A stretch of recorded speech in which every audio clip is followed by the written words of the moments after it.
السلام علیکم دوستوں، کیسے ہیں آپ؟ امید ہے کہ آپ سب بخیر و عافیت سے ہوں گے۔ اللہ تعالی ہم سب کو دنیا و آخرت میں کامیابی دے اور ہم سب کو ہمیشہ خوش رکھے۔ شیخ سعدی رحمۃ اللہ علیہ، میرے دوستوں، مصلح الدین شیخ سعدی شیرازی فارسی زبان کے معروف شاعر اور ادیب تھے۔ آج سے تقریباً 800 برس پہلے ایران کے شہر شیراز میں پیدا ہوئے۔ آپ ایک بہت بڑے معلم مانے جاتے ہیں۔ آپ کی 2 کتابیں گلستان سعدی اور بوستان سعدی بہت مشہور ہیں۔ پہلی کتاب گلستان نثر میں ہے، جبکہ دوسری کتاب بوستان نظم میں ہے۔ آپ کی کئی کتابوں کی کئی زبانوں میں ترجمے ہوئے، جو ہمارے لیے اور خاص طور پر ہماری نوجوان نسل کے لیے بیش بہا قیمتی سرمایہ ہیں۔ آپ کو سیر و سیاحت کا بڑا شوق تھا، اس لیے تعلیم سے فارغ ہو کر آپ سیر و تفریح کی غرض سے مکہ مکرمہ، مدینہ منورہ، فلسطین اور شمالی افریقہ کے علاقوں کی سیر کی۔ آپ نے اس دوران 14 حج کیے اور کئی جنگوں میں بھی شرکت کی۔ اس لمبی سیاحت کے بعد آپ دوبارہ شیراز تشریف لے آئے اور پھر وہیں پر باقی زندگی ایک خانقاہ میں گزار دی۔ آپ نے اپنی سیاحت کے تجربات کا ذکر اپنی حکایات میں کئی جگہوں پر کیا، اور آپ کے دلچسپ اور معنی خیز خوبصورت الفاظ اقوال کی شکل میں ہمیں بہت سوچنے اور سمجھنے پر مجبور کر دیتے ہیں۔ آپ نے 100 برس کی عمر میں ایران کے شہر شیراز میں انتقال فرمایا، اور آپ کا مقبرہ بھی شیراز میں ہی ہے۔ آج کی تحریر میں شیخ سعدی رحمۃ اللہ علیہ کی کچھ حکایات اور کچھ اچھی نصیحت بھری باتوں کو آپ تک پہنچانے کی سعادت حاصل کروں گا۔ اللہ تعالیٰ سے دعا ہے کہ وہ ہمیں اپنے ان مقبول بندوں کی باتوں کو پڑھنے اور سمجھنے اور اس پر عمل کرنے کی توفیق عطا کرے۔ مجھے سب ان پر عمل کرنے کی توفیق عطا فرمائے۔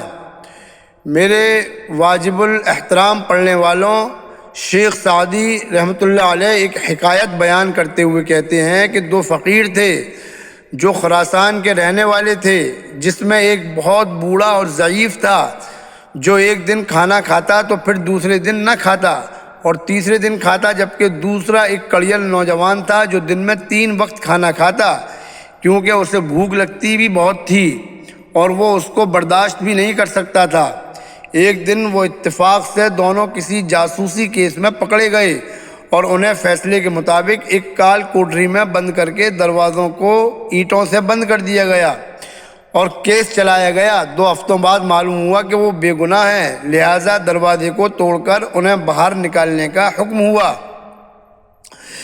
جب دروازہ توڑ کر دیکھا گیا تو لوگوں کو حیرانگی ہوئی کہ جو موٹا کڑیل نوجوان تھا وہ مرا ہوا تھا، جبکہ بوڑھا ابھی تک اپنی زندگی کی سانسیں لے رہا تھا۔ اسی وقت وہاں سے ایک حکیم کا گزر ہوا۔ اس نے کہا کہ دیکھو، زیادہ کھانے کا عادی بھوک برداشت نہ کر سکا اور وہ مر گیا، حالانکہ وہ جوان تھا، جبکہ بوڑھا بھوکا رہنے کا عادی تھا، لہذا اس کی اس عادت نے اس سے صبر کروایا اور وہ زندہ سلامت ہے اور زندگی کی سانسیں لے رہا ہے۔ نذیر اکبر الہ آبادی نے کیا خوب کہا تھا کہ بے زری فاقہ کشی، مفلسی اور بے سامانی، ہم فقیروں کے ہاں بھی ہاں کچھ نہیں اور سب کچھ ہے۔ کسی نے صحیح کہا ہے کہ کم کھانا، کم سونا اور کم بولنا زندگی کو صحت مند، توانا اور حشاش بشاش رکھنے کے لیے بہت ضروری ہے۔ شیخ سعدی رحمۃ اللہ علیہ کی ایک بہت ہی دلچسپ حکایت پڑھنے کی سعادت حاصل کرتے ہیں، جو ایک نوجوان پہلوان کے متعلق ہے۔ ایک نوجوان پہلوان تھا جو گردش زمانہ سے پریشان تھا۔ خرچ زیادہ اور کم آمدنی نے اس کو پاگل کر دیا تھا۔ وہ مفلسی اور قلاشی کے ہاتھوں مجبور ہو کر اپنے باپ کے پاس جا پہنچا۔ شکایت زمانہ کرتے ہوئے سفر پر جانے کی اجازت مانگی تاکہ اپنے قوت بازو سے کام لے کر گوہر مقصود حاصل کر سکے، یعنی اپنی تنگدستی کو آسودہ حال میں بدل سکے۔ میرے واجب الاحترام ناظرین، باپ نے کہا بیٹا یہ فضول خیال دماغ سے نکال دو اور قناعت کر کے بیٹھے رہو، داناؤں کا قول ہے کہ دولت کوشش سے نہیں ملتی۔ تو بیٹے نے کہا کہ ابا جان سفر کے بہت سے فائدے ہیں، تفریح و تباہ، مختلف ملکوں کی سیر، عجیب و غریب چیزوں کو دیکھنا، دولت کمانے اور اس میں اضافے کے ذرائع میسر آنا، قسم قسم کے لوگوں سے ملاقات ہونا اور زمانے کے نشیب و فراز کا تجربہ وغیرہ۔ باپ نے کہا کہ بیٹا بے شک سفر کے فائدے بے تحاشا ہیں، لیکن یہ صرف 5 طرح کے لوگ ہی کر سکتے ہیں۔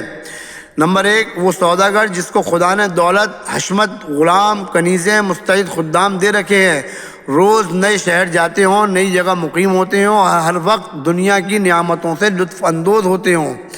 دوسرا، وہ عالم جو اپنے کلام شیریں اور قوت فصاحت کے ساتھ جہاں جاتا ہو لوگ تعظیم کے لیے کھڑے ہو جاتے ہوں اور خدمت میں لگ جاتے ہوں۔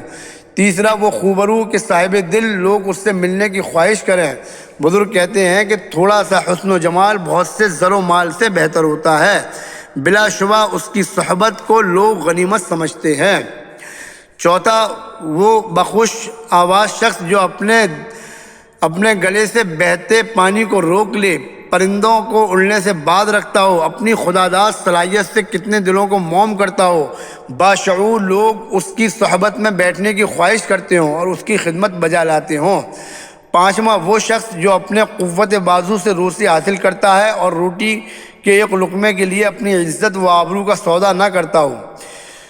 میرے واجب الاحترام ناظرین، باپ نے کہا کہ یہ بیٹے، یہ جو صفات میں نے بیان کی ہیں یہ سفر میں دل جمی کا باعث بنتی ہیں۔ جو شخص ان صفات سے محروم ہے وہ محض خوش فہمی میں مبتلا ہو کر سفر کرتا ہے اور دوسرا کوئی اس کا نام و نشان بھی نہیں رہتا۔ بیٹے نے کہا میں داناؤں کے قول کی مخالفت کیسے کروں؟ جو کہہ گئے ہیں وہ رزق اگرچہ قسمت میں لکھا ہوتا ہے لیکن اس کے حصول کے لیے تگ و دو ضروری ہے۔ میں ایک پہلوان ہوں، میری کیفیت ایسی ہے کہ میں ہاتھی پر حملہ کر سکتا ہوں اور غضبناک شیر سے پنجہ آزمائی بھی کر سکتا ہوں۔ بس اے والد بزرگوار، بہتر یہی ہے کہ میں سفر کروں، اب مفلسی کے مصائب میری طاقت سے باہر ہیں۔ یہ کہہ کر والد سے دعا کی درخواست کرتے ہوئے سفر کے لیے روانہ ہو گیا۔ اس نوجوان پہلوان کے پاس پیسے تو تھے نہیں، لہذا ہمت مردہ مدد خدا کے حساب سے خالی جیب چلتے بنے۔ چلتے چلتے وہ ایک تند و تیز دریا کے کنارے پر پہنچ گیا۔ وہاں کیا دیکھا کہ کچھ لوگ سامان سفر باندھے کشتی پر سوار ہیں اور دریا عبور کرنے کی اجرت ملا نے ان سے پہلے ہی لے لی تھی۔ پہلوان نوجوان نے ملا سے خوشامد کی کہ اسے بغیر اجرت لیے دریا عبور کر دے، لیکن اس نے کوئی مثبت جواب دینے کی بجائے کہا کہ اگر پیسے ہیں تو ٹھیک، ورنہ میں نہیں لے جاؤں گا۔ وہاں موجود لوگوں نے بھی کہا کہ ہم سب پاگل ہیں جو کرایہ دے کر جا رہے ہیں، لہذا اس پہلوان کی کسی نے نہ سنی اور کشتی روانہ ہو گئی۔ اس نوجوان پہلوان کو بڑا غصہ آیا اور اس نے ملا سے بدلہ لینے کے لیے ٹھانی اور اس کو آواز دی کہ اگر میرے قیمتی کپڑے تم کرائے کے عوض قبول کر لو تو لے لو۔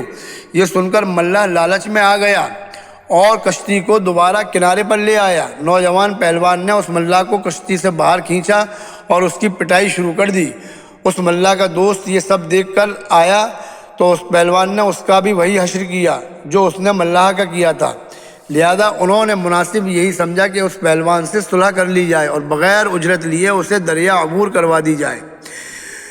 ملا نے اس پہلوان کو مجبوراً کشتی میں بٹھا تو لیا لیکن موقع کی تلاش میں تھا کہ اس کی مار پیٹ کا بدلہ وہ ضرور لے گا۔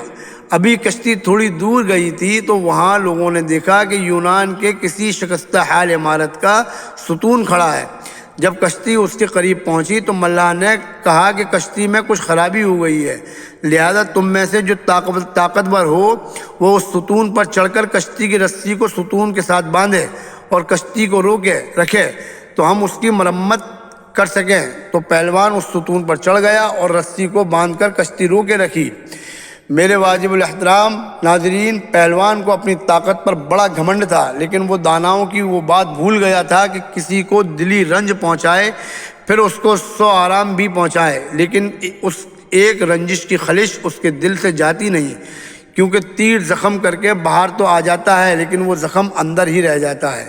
جب اپنے طاقت کے نشے میں پہلوان رسی کو لے کر ڈرون پر چڑھا اور کشتی کو روکا تو اس وقت ملا نے اس رسی کو نیچے سے کاٹ دیا اور کشتی آگے کی طرف چل دی۔ وہ پہلوان ستور پر چڑھا، چیخ رہا تھا کہ میں نیچے کیسے اتروں، لیکن اس کی آواز کسی نے نہ سنی اور وہ کشتی وہاں سے چلی گئی۔ میرے واجب الاحترام ناظرین، اب وہ ستون پر چپکا ہوا ہے، اترے تو کیسے بھوکا پیاسا پورا دن گزر گیا، اور جب رات ہوئی تو اسے نیند آنے لگی، اور نیند نے جب غلبہ کیا تو وہ جھٹکے سے پانی میں گرا اور گھبرا کر سب کو ہمارا یہ ویڈیو پسند آیا ہو تو لائک کریں، کسی طرح کنارے پر دوستوں کو شیئر کریں، اور ہماری حوصلہ افزائی کے لیے ہماری چینل کو سبسکرائب کریں، اور آپ کو ہماری یہ ویڈیو کیسی لگی کمنٹس میں بتائیں۔ تھوڑی وقت ہمت ہوئی والسلام، تو آگے السلام چل علیکم، دیا۔ اللہ کچھ دیر حافظ۔ چلتا ہوا وہ ایک